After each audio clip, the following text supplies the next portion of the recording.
Ya, ini pertanyaan yang bagus. Ibunya berusia 40 tahun dan sakit punggung yang diperiksa ginjal. Jarang sekali penyakit ginjal menyebabkan penyakit sakit punggung. Memang ginjal letaknya memang di punggung. Tetapi penyebab sakit punggung bukan ginjal. Jadi kalau cek ginjal saja ini kurang. Ini harus cek ke dokter ortopedi, cek semua kadang perlu MRI scan. Ini 40 tahun ini kan masih muda. Jadi sampai mengalami keluhan seperti ini, sampai susah bangun, ini perlu ke dokter ortopedi untuk dicek.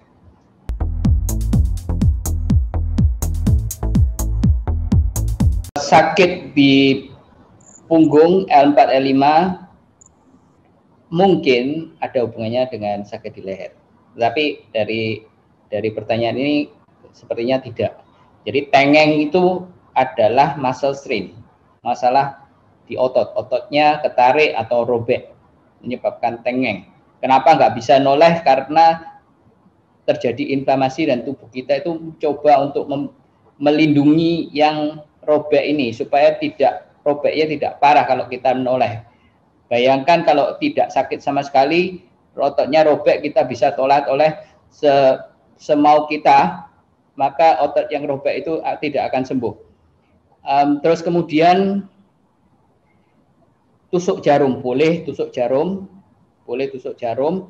boleh ya, ini berguna untuk melemaskan otot, dan boleh melakukan DTS, Decompression Traction System. Ini juga bisa merilekskan otot.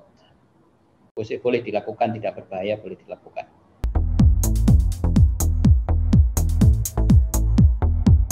Oke, kalau sakit dan bengkaknya terjadi di beberapa tempat, itu harus dicek apakah ada autoimun. Itu pertama, dicek apakah ada autoimun. Terus pengobatannya tergantung dari masalahnya. Kalau autoimun ya autoimunnya diobati. Dan multivitamin ini, orang Indonesia suka sekali vitamin. Padahal vitamin ini nggak semua vitamin ini membantu dan berguna, tapi tidak berbahaya. Jadi kalau dimakan tidak ada masalah, cuman kemungkinan besar tidak berguna. Pastikan perjalanan medismu tanpa repot bersama Somek.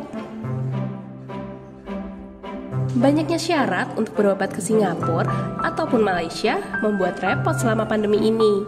Selama 12 tahun, Somek didukung SOS Ambulans Udara melayani pasien untuk berobat ke Singapura dan Malaysia.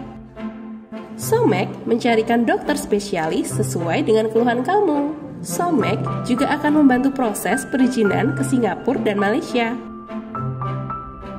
So, tunggu apa lagi? Hubungi tim Somek untuk perjalanan medismu.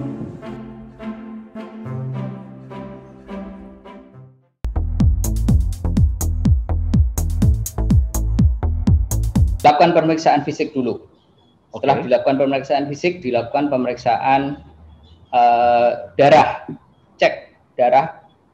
Dari darah itu bisa dilihat apakah ada rheumatoid arthritis dengan melakukan pemeriksaan rheumatoid factor. Kalau rheumatoid factornya tinggi, berarti kemungkinan besar ini terjadi karena rheumatoid arthritis.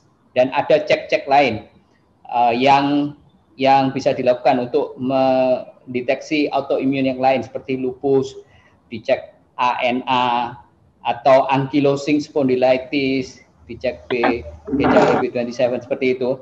Setelah dicek baru kita tahu apakah pasien kemungkinan kemungkinan mengalami hal seperti ini karena autoimun. Kadang-kadang autoimun ini juga terjadi menurun di keluarga.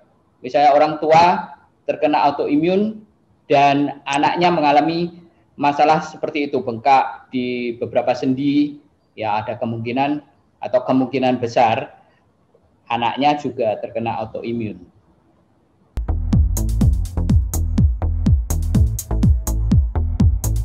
Ini pertanyaan yang bagus karena kalau kita lakukan MRI lumbar spine, ini sekitar 10% orang dari reportnya itu dikatakan ada Tarlopsis. Dan pasien kalau mendengar kata kista itu langsung takut, dipikir ini kanker. Tarlopsis ini bukan masalah. Ya, Tarlopsis ini bukan masalah dan kita bisa deteksi karena MRI ini sangat detail. Jadi kalau orang mengalami nyeri punggung terus melakukan MRI scan dan ditemukan Tarlopsis. Tarlopsis ini bukan penyebab dari rasa nyeri punggung atau saraf terjepit. Ini tidak perlu diapa-apain dan tidak bahaya. Dibiarkan saja, tidak perlu diapa-apain, tidak perlu terapi, tidak perlu dioperasi, tidak perlu diapa-apain. Dan jangan khawatir, kista ini tidak berbahaya. Jangan lupa like dan subscribe.